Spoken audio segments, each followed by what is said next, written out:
Let's go now back to the CTICC. Abra Barbia is standing by, and she's not so much in the room anymore. Looks like you've walked out there. Abra is standing in the passageway speaking to some of the members that are arriving. Who do you have with you?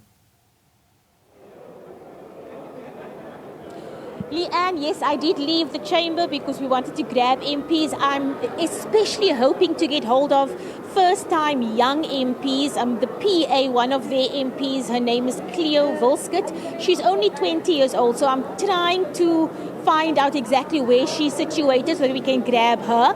There are, of course, many familiar returning faces as well. We were instructed by the former chief whip of the ANC Parliamentary Caucus, Pemi Majudina. We were not allowed to speak to any of their MPs or members.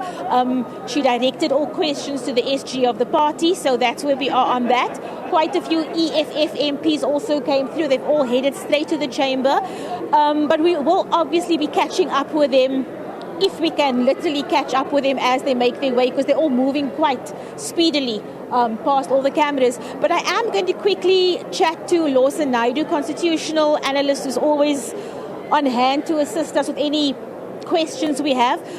Lawson, thanks again for speaking to us. First of all, should we read anything to the amended security update that we received from the Chief Justice last night? Well, as we know, the Chief Justice is presiding today and makes the rules for today's proceedings.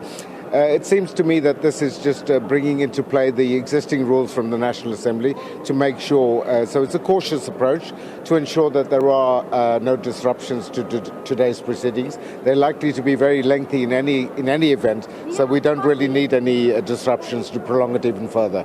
When you say lengthy, do you suspect there's going to be more than one nomination when it comes to Speaker, Deputy Speaker, President? I think we can expect that there'll be more than one nomination for each of the positions, and then we have to go through the voting process, which, because it's manual, will take a lot of time. Lawson, everyone I've spoken to, they're asking me, Abra, when are we going to find out what this framework looks like? What exactly is the goal of the GNU? What does it mean for us? Are we fair to be this impatient, or should we just hang 10 and wait until today's proceedings are done? I think we have to be a little bit patient. We understand that the negotiations are complex. This is the first time we've entered this terrain at a national level in South Africa, and we want to give the parties the best opportunity to get it right.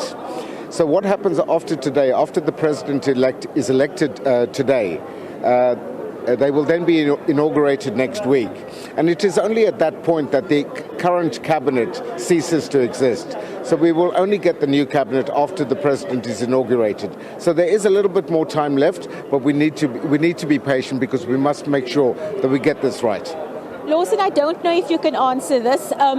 Last night, you saying we should be patient, negotiations are at a hectic spot right now. Last night, the SG of the ANC, you mentioned that the conversations have not been transactional. I would imagine that that's exactly what. There are transactional discussions going on, or do you think that the discussions are for the best of the people of the country? Well, I hope it's the latter, but you cannot avoid the former. So, for example, with respect to today's proceedings, there would have to be agreement amongst those parties that are working together as to who is their preferred presidential candidate, who's the preferred candidate for both Speaker and Deputy Speaker. So at least those three positions will have to have been agreed before they start at 10 o'clock this morning.